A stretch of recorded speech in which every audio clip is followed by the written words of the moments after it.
A very good evening to you and welcome to Vantage Point, where we dissect and analyze the political situation in Sri Lanka over the past 2 weeks.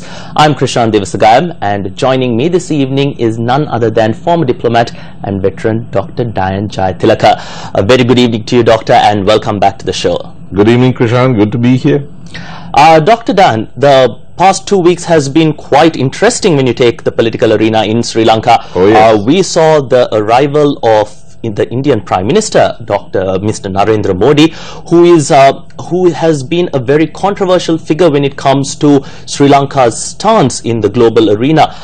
We saw him coming as the chief guest for the United Nations International Vesak Day celebrations. He was here for the opening ceremony, but there were no agreements signed with India and Sri Lanka. But there were some hard-hitting messages that he delivered both here in Colombo as well as in Hatton, where he went to declare open a hospital building which was sponsored by the Indian government. Something I saw standing out was where the Indian Prime Minister came and he raised the hands of Sri Lankan President Maithripala Sirisena and Prime Minister Ranil Wickremesinghe. Don't you think that was a message to China saying, back off, this is my territory? Well, I'm glad you made the introduction, because this is the difference, unfortunately, between the English language media and the indigenous language media in Sri Lanka. You hit the nail on the head. Prime Minister Modi's message was quite hard-hitting. It wasn't an innocuous Vesak message. It had a lot of substance which has not been communicated in the indigenous languages in Sri Lanka. And yes, the symbolism is very interesting. He did raise the hands of these two people, and I take it in the light of what Mr. Sambandhan of the TNA said later. He said, we, the TNA, we requested the Indian Prime Minister to keep the UNP and the SLFP together in the unity government. That because everybody knows there are strains and stresses and contradictions. So those who have a vested interest in keeping these two together obviously appeal to Prime Minister Modi, and it's possible that that was one of the several meanings of that very interesting gesture of holding both these guys and saying, look, you know, stay together. It could also be, stay together, you're under India's umbrella, because he was the middleman in that. And as you say, it could also be a signal to China saying, look who I've got in my hands, so to speak. The President and the Prime Minister of Sri Lanka, we've got it all lined up. I mean, the former President requested and obtained a meeting with Prime Minister Modi. So maybe that's also a message. Look, they're all under our umbrella, the Indian umbrella. Whether the Chinese will be impressed or not, I don't know, given the fact that they're having this huge global summit right now in Beijing. But yes, I think there was a lot of symbolism in that one photograph. Well, you speak about this huge international forum in Beijing, and that's the One Belt, One Road Summit. Correct. A brainchild of Chinese President Xi Jinping to connect the old Silk Route back, and people are calling it the new term of globalization. What is interesting, I see, Dr. Dayan Jayatilaka, here is no sooner did Modi leave back to India, Prime Minister Ranil Wickremesinghe and a delegation went to China to take part in this particular summit. Yeah. What do you see here? Do you think it's significant? Do you think that Sri Lanka is playing it safe when it comes to its stance in the global arena, trying to keep both superpowers in the region at bay and trying to get the best out of both? Sri Lanka is trying to, but is not doing a good job, because there are too many contradictions. For instance, the Sri Lankans are obviously going to China because they need the Chinese money. Now, it's not me who's saying that, it's my friend, the respected new head of the central bank, Dr. Indrajit Kumaraswamy, who's a very honest man, a brilliant man. He came on TV a couple of weeks ago and said, look, we need the Chinese money. I mean, we have to sell Hammandota. We need this amount of money, because otherwise we are going to be in very, very bad shape. So they need the Chinese money. And the Prime Minister could not but go to Beijing. But two things have happened which can be two spanners in the works. One is that President Sirisena is supposed to have instructed the Prime Minister, and this is in the Sunday Times, in the political column of the Sunday Times, which is owned by the Prime Minister's family, by the way. But it's a good political column, and it says that President Sirisena, at the last moment, having received a report that Dr. Sarath Amanugama's paper on Hambantota was lacking in certain important elements. The Ranatungas, I think, had pointed out some mistakes. The President had instructed the Prime Minister, when you sign that FTA in Beijing, keep Hambantota out of it. Now, that means there's a problem. I'm not saying the President was wrong, but that means that it's going to be a little more difficult for the Prime Minister to get what he wants from the Chinese. And he seems to want it badly, which is what Dr. Indrajit Kumaraswamy said. You need that infusion, the transfusion of blood. The second thing is to do with the Chinese submarine or submarines. And we said no to the Chinese. Now, if you're basically going to your banker, or you're going begging, to be quite crude about it, you can't at the same time get on your high horse and say, look, no submarines are coming through, no Chinese submarine is coming through here. Because then the Chinese would say, okay, our submarines are not coming through there, that's fine, and oops, there's a little problem about this money that you want. So we are caught in or the Prime Minister's got us caught in a jam there. Obviously, we said no to the Chinese submarine because Prime Minister Modi was coming through, or because the Indians object whether or not Prime Minister Modi is coming through Colombo. Now, if it was simply a question of Prime Minister Modi being in Colombo, the Sri Lankan government could have said, hey guys, not for 2 days, huh? I mean, not for 2 days, you swim around, you come immediately after that. But if it's because India has drawn a line, which is what I think it is, given Prime Minister Modi's Vesak speech in Colombo, India has drawn a line and said no Chinese submarines in Sri Lanka, then how do you square this circle? Because you're allowing American warships, Indian warships, and Japanese warships, and you're telling the Indians to come and take over most of the Trincomalee oil tank farm and some part of the port and build roads connecting Trincomalee, and you're telling the Chinese, sorry, we can't allow your submarines through the ports that the one that you built in Hambantota, the other is Colombo. But so there's a contradiction there. But bilateral discussions between the Prime Minister and the President of China, which were planned way ahead, are still of course. There has been no message saying that China is going back on it. The Chinese don't say, they do. I mean, you can see what has happened with Hambantota. The agreement that this government has had to arrive at is far less favorable or far more unfavorable to Sri Lanka than the agreement that the previous government of President Rajapaksa arrived at with the Chinese on the same thing. So the Chinese speak softly, or they don't speak at all, but they act very determinedly. And the one thing about China is that loss of face, it goes against their civilization and culture. So they know that they've got the financial handle, because all they have to do is say, well, there's going to be a delay in the first tranche of money that you want. So they have the cards. Now, there's a way we could have got out of all of this, Krishan, and that's what saddens me. You were not even born when Madam Bandaranaike put forward the concept of the Indian Ocean Zone of Peace. Now, that won't fly today because the Indian Ocean is so important. Everybody with a warship is going to send their warship through the Indian Ocean.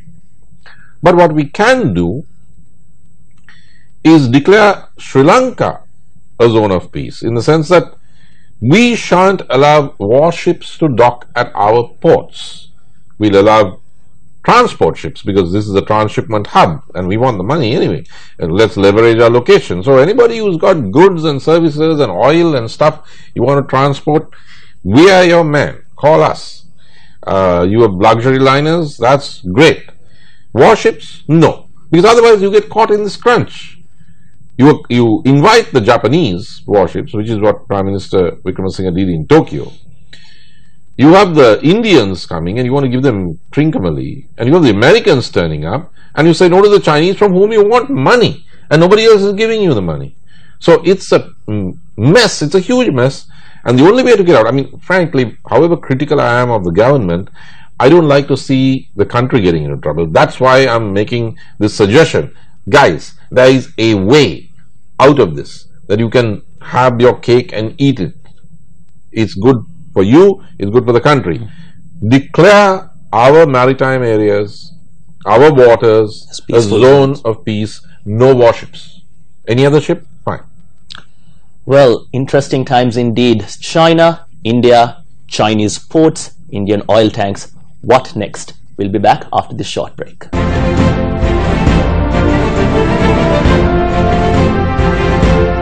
Welcome back. You're watching Vantage Point, and indeed interesting times for Sri Lanka in the political sphere.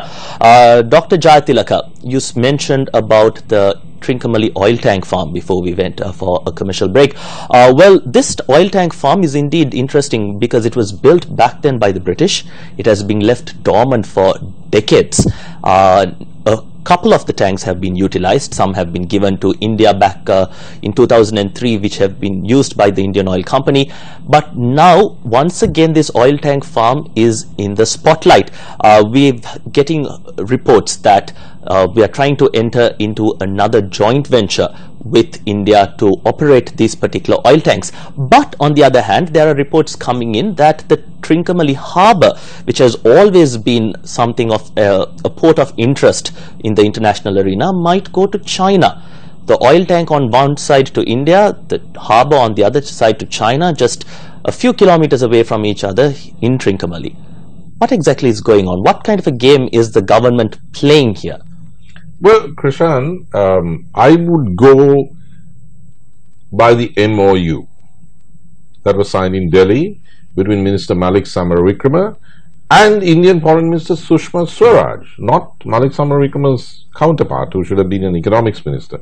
Is the Indian Foreign Minister signed with Malik on during the visit of Prime Minister Wickremesinghe. Now there you have very clearly the agreement,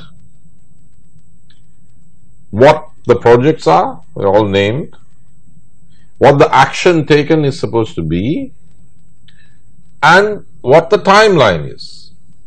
So it's starting May, this month, end of this month, and it starts with the new terminal of the Colombo port and moves across through August, September. It ends August, September, with the whole thing being wrapped up.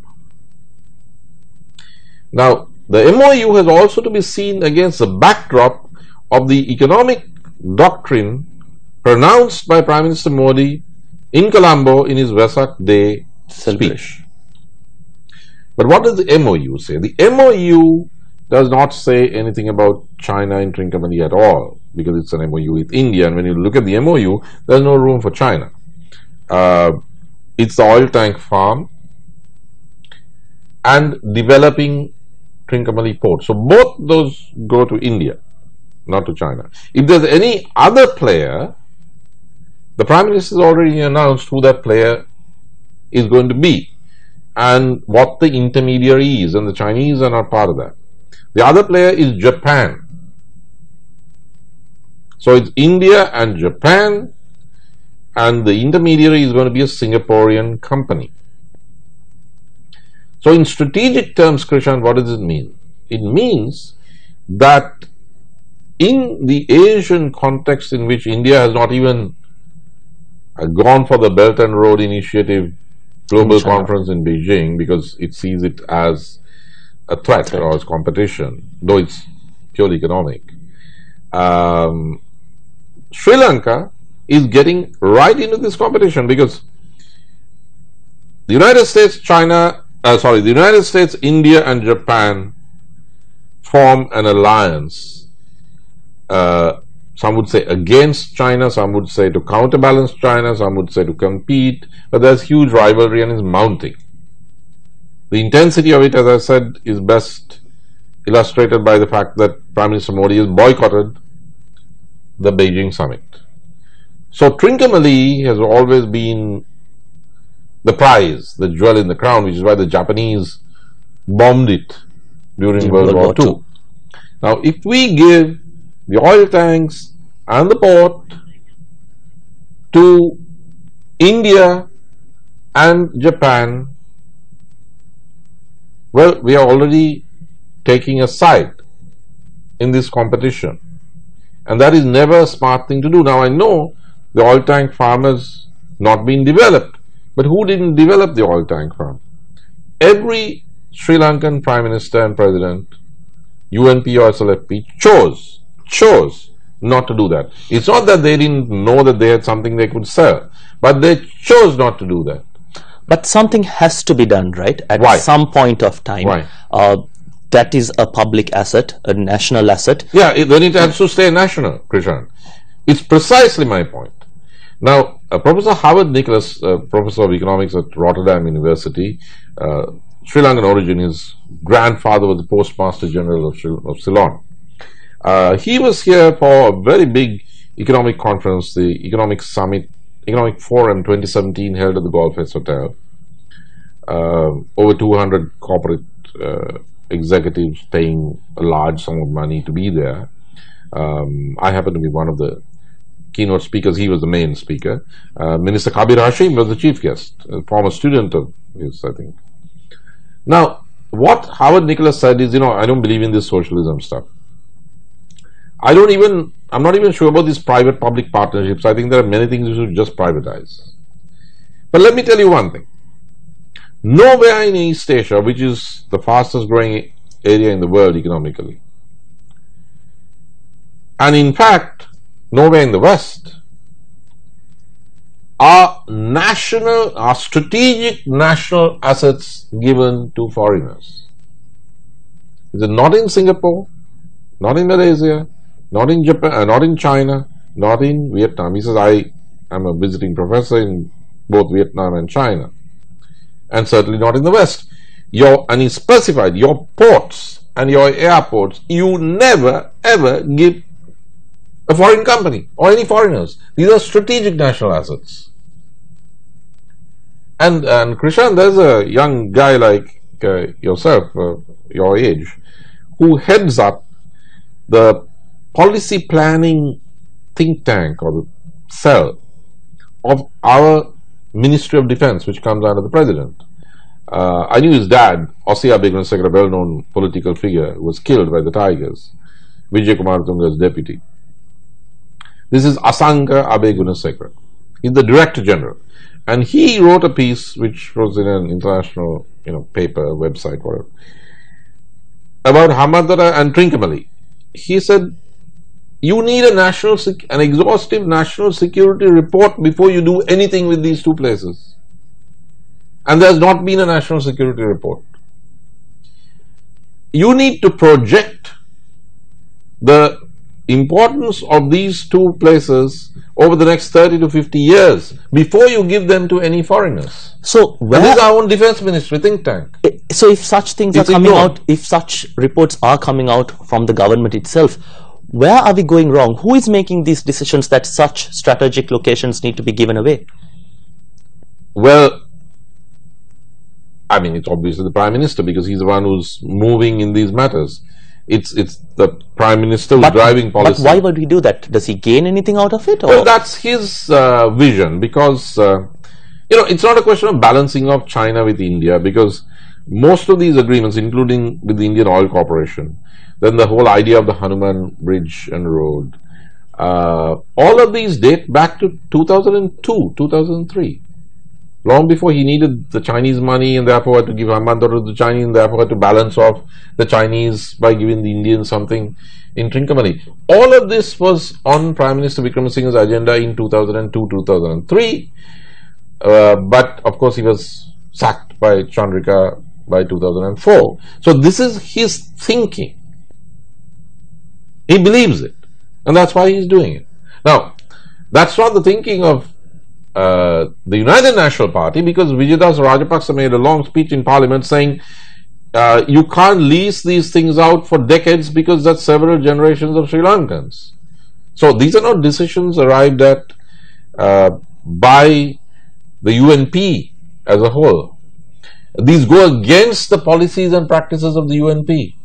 It's the UNP leaders of the past who didn't give these to the Indians, and it's Premadasa who sent out the Indians from Trincomalee. So it's not the UNP policy. It's certainly not the policy of the Sri Lanka Freedom Party, and I'm just talking about those who are in the government, not those who are with former President Rajapaksa. It's not the President's policy. Minister Susil Premjayant, who is an SLFP cabinet minister, says in public and on television, I was there because I was another speaker on the occasion at the National Commission on Trade Policy. He says, I'm against this Trincomalee deal. This is not for the oil tanks, and he analyzes it and he says, it's for the land. He used the term boomia. Make a boomia gun. This is for they're trying to grab the area. And this is a senior minister. This is not, this is not some young ultranationalist opposition. It's not Veeravansa or Uday Gammanpilla. This is Susil Premjayant. Now, why is the PM going ahead? Because he's ideologically committed. He's stubbornly committed to a certain idea of his own. It is not the idea of President Jayawardena. Otherwise, he would want to abolish the presidency. These are his ideas, and that's what's happening, and that is why the SLFP wants to pull out of the coalition when the MOU comes up for review in August this year. It's already in the newspapers. Well, India and China, we can go on and on, but when we come back, we will be talking about Sri Lanka getting the GSP Plus concession.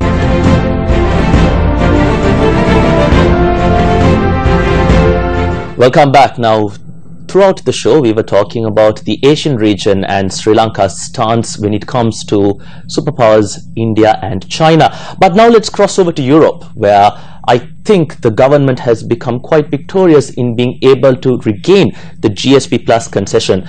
Dr. Jayatilaka, a few days ago, the Deputy Minister of Foreign Affairs, Dr. Harsha De Silva, made a statement that in 2 weeks' time, Sri Lanka will be able to export over 6,600 goods to the European Union tax-free. Don't you think this is a victory for the government? And Sri Lanka had quite a challenge in regaining GSP Plus concession. There was a motion brought in by several EU parliaments to defeat it. That was defeated by the European Parliament with a huge majority, and then the ministers of the EU decided, no, we will go ahead with giving back GSP Plus to Sri Lanka. Doesn't this show that the international community is indeed backing Sri Lanka and thus making it a victory for the government? Well, Krishan, the EU is not the international community. In fact, the EU is not even the European community anymore because the British want to leave it and have decided to. So it's not very rich.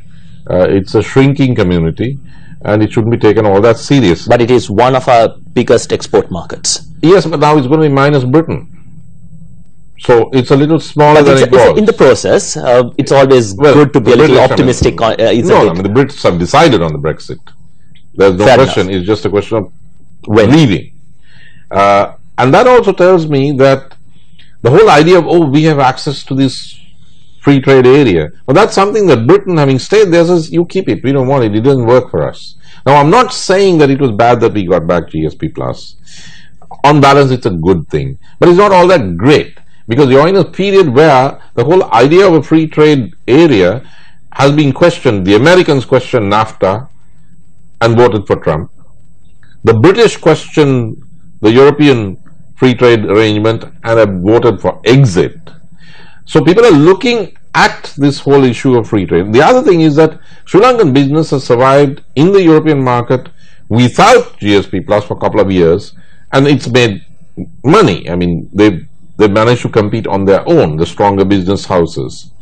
The third thing is that I read in the Daily Financial Times, the total amount of money we expect from having regained GSP Plus is $230 30 million US dollars. That's pretty small.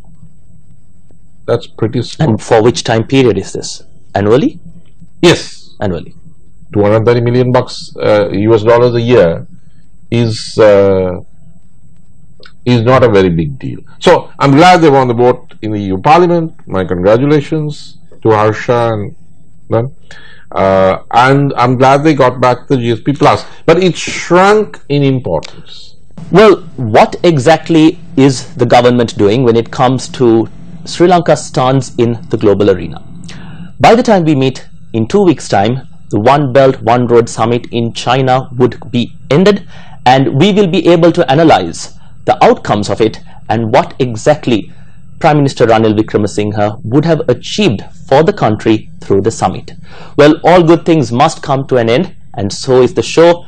We'll meet again in 2 weeks' time. It was a pleasure having you with us this evening, Dr. Jayatilaka, and it was a pleasure having you with us listening to us. Well, that's it for today. Take care and good night.